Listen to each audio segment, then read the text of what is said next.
Kisah cinta ini berawal ketika aku mengenalnya lewat memori hujan di sudut kota Palangkaraya.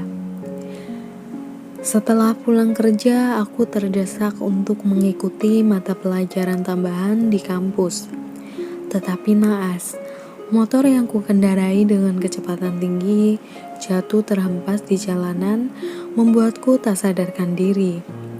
Entah bagaimana akhirnya, wanita itu membawaku ke rumah sakit terdekat.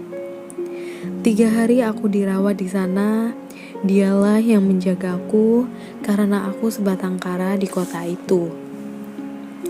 Keluargaku ada di kota sebelah. Orang tuaku asli warga Banjarmasin dan menetap di sana. Sementara aku kuliah di Palangkaraya sebagai anak kos dan bekerja di Pal Mall sebagai kasir. Meskipun sebenarnya aku anak orang berada, tetapi aku lebih memilih hidup mandiri. Kuliah dari hasil pekerjaanku sendiri serta bantuan beasiswa yang kuterima dari Universitas Palangkaraya. Aku ingin jadi lelaki mandiri agar kelak bisa berdiri tanpa bergantung pada orang lain, terutama pada orang tuaku sendiri. Lize nama wanita itu. Senyumnya menggetarkan jiwaku, wajahnya cantik secantik hatinya. Satu kata mulai terlahir dari hatiku yang mungkin terlalu cepat. Aku jatuh cinta padanya saat pertama kali melihatnya. Gadis cantik itu bernama Lisa Kristiani, keturunan Chinese yang memiliki wajah oriental suku Dayak Palangka. Setelah kami saling berkenalan dan bertukar nomor handphone, aku sangat terkejut. Ternyata dia seorang mahasiswi yang satu kampus denganku. Kondisiku yang belum sembuh betul karena luka yang cukup serius membentur tulang kakiku masih terasa pedih kurasakan, membuatku harus dituntun sampai ke dalam mobil. Lize mengantarku sampai tempat aku kos ke Jalan Krakatau. Dan mulai saat itu, aku selalu merasa berhutang budi padanya. Setiap hari kami selalu pulang dan pergi ke kampus bersama. Pertemanan kami berakhir dengan berawalnya kisah cinta. Aku tidak dapat menghindari perasaan ini, semakin aku menjauh darinya, semakin hatiku sakit. Aku telah terpana busur cintanya. Walau sudah berapa kali kupikirkan untuk menjauhinya, ternyata hanya membuat hatiku semakin terluka. Akhirnya aku putuskan untuk kuteruskan saja cinta ini, walau ku tahu aku telah salah memilih tambatan hati. Aku seorang Muslim dan dia seorang Kristen. Lize, dia sangat mencintaiku, seperti itu pula cintaku padanya. Cinta ini lahir begitu saja tulus dari hati, sampai tidak ada wanita lain yang bisa menggeser posisinya di hatiku. Dan sekian lama kebersamaanku dengannya, keluarganya pun turut merestui hubungan kami. Mereka juga tahu kami dari agama yang berbeda. Sudah hampir 4 tahun cinta kami terjalin. Sudah lebih 10 kali aku membujuk memeluk agama Islam. Tapi sudah 10 kali juga tiap aku memintanya untuk meninggalkan agamanya, dia malah memilih untuk memutuskan jalinan cinta yang kami bina. Semua itu membuat aku sangat terpukul. Pernah 1 kali dia memutuskan cinta, lalu meninggalkanku seminggu ke Jakarta. Hatiku sungguh sangat terluka. Padahal hanya seminggu, aku seperti orang gila yang terlihat normal. Tidak ada seorang pun yang bisa membuatku tersenyum. Teman-temanku yang berusaha menghiburku dengan menghadirkan wanita lain di hadapanku juga tidak ada gunanya. Dan ternyata baru kusadari, cintaku pada Lize bukanlah cinta biasa. Aku kembali merasakan butir-butir kebahagiaan setelah dia ada di hadapanku. Datang membawakan segelas lemon tea dan nasi rawon kesukaanku. Dia tahu aku selalu telat makan. Lize menyuapiku tanpa bicara sepatah kata pun. Air mata mengalir di pipiku, meruntuhkan derajat kelakianku. Tapi aku tidak peduli itu. Aku pun memeluknya dengan sangat erat dan meminta maaf padanya. Rifqi, aku mencintaimu, tapi aku tidak pernah memaksamu untuk meninggalkan Tuhanmu. Matanya berkaca-kaca memandangi wajahku dengan sendu. Maafkan aku. Aku janji tidak akan mengulangi hal bodoh ini lagi.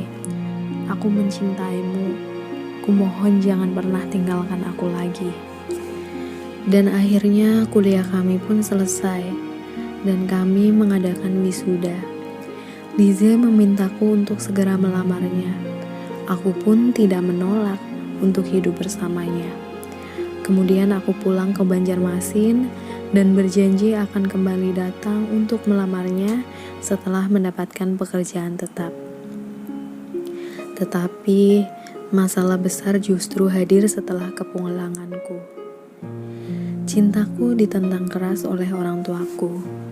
Ayah dan ibuku ternyata telah menyiapkan jodoh untukku, yaitu putri sahabat ayah, seorang gadis muslimah dari Martapura, Kalimantan Selatan. Wanita soleha yang juga cantik rupanya itu bernama Ikma. Aku tidak tertarik dengan keturunan gadis Banjar Arab itu. Bagaimana mungkin aku akan bahagia nantinya jika aku harus menikah dan hidup bersama dengan wanita yang sama sekali tidak aku cintai? Aku tidak berdaya menolak paksaan kedua orang tuaku untuk segera menikah dengan Ikma. Aku juga tidak punya kekuatan untuk terlepas dari kuatnya cinta pada wanita pertama yang hadir di hidupku. Lize, dialah wanita yang menorehkan cinta teramat dalam di hatiku, yang menyesakkan dadaku dengan menghadirkan kenangan manis yang selalu membuatku rindu. Wanita yang sering membuatku menangis karena takut kehilangan cintanya. Bagaimana mungkin aku bisa terlepas begitu saja untuk meninggalkannya, sementara hatiku telah terkurung dalam penjara cintanya. 4 tahun bukanlah waktu yang singkat untuk menyayangi seseorang dalam kebersamaan. Lantas melepaskannya begitu saja bukan hal yang mudah untuk kehilangan orang yang teramat dicintai. Rasa berdosa kepada pengantin wanita di sebelahku dan kepada wanita yang sedang menungguku terus memburu ke dalam hatiku. Ku sebut nama yang salah dalam proses ijab kabul yang akhirnya diulangi berkali-kali membuat Ikma nampak kecewa kepadaku. Hatiku haru biru. Kesekian kalinya aku mendapat bimbingan. Akhirnya kata sah keluar dari saksi kedua mempelai. Ikma, dia resmi menjadi istriku. Dan setelah selesai sholat isya berjamaah, tak ada malam pertama setelah kami menikah. Aku berdalih tidak enak badan pada Ikma. Padahal malam pertama adalah malam terindah yang selalu dinantikan oleh sepasang pengantin muda. Tetapi tidak bagiku. Pedih dan sedih mengumpat di dadaku. Ikma buatkan aku secangkir teh hangat dan membujukku untuk makan. Aku pun menolak. Bahkan, aku tidak meminum sedikit pun teh yang disiapkan untukku hingga dingin. Malam-malam selanjutnya, kulakukan tugasku sebagai suami. Meskipun saat melakukannya, yang kubayangkan hanya wajah Lize. Wajah itu selalu membayang-bayangi di setiap hariku. Aku yang sebenarnya periang dan penyayang, kini berubah menjadi pribadi yang pendiam dan tertutup. Di rumah aku hanya bicara seperlunya, dan sekarang aku menjadi seorang laki-laki yang mudah marah, walau aku tidak pernah memukul wanita. Sedikit saja Ikma berbuat salah, aku selalu memakinya, memarahinya dengan meledak-ledak, dan mengeluarkan kata-kata kasar. Kalaupun tidak ada salah, aku selalu berusaha mencari kesalahannya. Berulang kali ku coba ingin menceraikannya, selalu tidak ada kekuatan untuk melakukannya. Tidak ada dukungan dari siapapun, selain hatiku sendiri yang menentang. Pastinya orang tua dan keluargaku akan marah, karena mereka menganggap Hikmah wanita terbaik untuk hidupku dan masa depanku. Meskipun Hikmah sering mendapatkan perlakuan yang tidak enak dariku, dia selalu sabar menghadapi tingkahku, walaupun dia tidak mendapatkan haknya sebagai seorang istri. Setiap kali ku menghubungi Lise via telepon, hatiku terasa sangat sakit karena banyak kebohongan-kebohongan tercipta setelah aku menikah. Aku yang sebenarnya telah bekerja di perusahaan besar di Banjarmasin dengan jabatan yang cukup tinggi, mengaku belum mendapatkan pekerjaan tetap, sehingga aku belum bisa menemui Lise ke Palangka untuk memenuhi janjiku yang tertunda, yaitu menikahinya. Hikmah, sebenarnya dia adalah wanita yang baik dan cantik. Tapi hatiku tidak pernah tergerak untuk mengakui sebagai istri. Dan sebelum berangkat ke kantor, Hikmah selalu menyiapkan segala keperluanku. Mulai dari menyiapkan makanan, sampai memakaikan sepatu dan jas untukku. Terkadang dia juga menyelesaikan tugas-tugas kantor yang belum sempat kuselesaikan. Sebelum berangkat kerja, dia selalu mencium tanganku dengan lembut. Tapi, aku tidak pernah mengecup keningnya. Aku tahu, dia sangat mengharapkan kelembutan hatiku.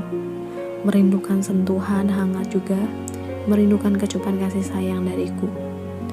Layaknya wanita lain yang mendapatkan kemesraan dari setiap pasangannya. Sewaktu makan siang pun, dia selalu mengantarkan rantang makan nasi rawon kesukaanku, walau tidak pernah kusentuh masakan itu. Saat pulang kerja, aku tidak pernah tersenyum menemui istriku yang membukakan pintu dengan dandanan yang cantik. Bahkan, sudah menyiapkan air hangat untuk mandi sore beserta baju ganti untukku. Begitu pahitnya, hatiku tak pernah tersentuh. Yang ku tahu, apa yang ia lakukan untukku selalu salah di mataku. Aku tidak bisa membedakan mana yang hitam dan putih lagi. Yang ku tahu, dia selalu salah dan salah. Walaupun dia benar, di mataku dia tetap salah. Lise, aku pun tak punya pilihan lain. Dia mengancam akan meninggalkanku bila tidak segera menikahinya. Tidak ada wanita yang ingin dimadu, tapi tidak ada juga lelaki yang ingin hidup satu atap dengan wanita yang tidak pernah dicintai. Setiap kali aku memaksa diri untuk belajar menerima Hikmah dalam hidupku, namun apalah daya, cinta itu tidak pernah terasa ada. Terluka dan terluka. Itulah rasa yang telah teroreh di dalam hatiku. Hanya sakit yang mengganjal di dadaku saat cinta bicara dengan orang yang salah, bukan dari pilihan hati. Akhirnya, aku harus berbohong pada Hikmah.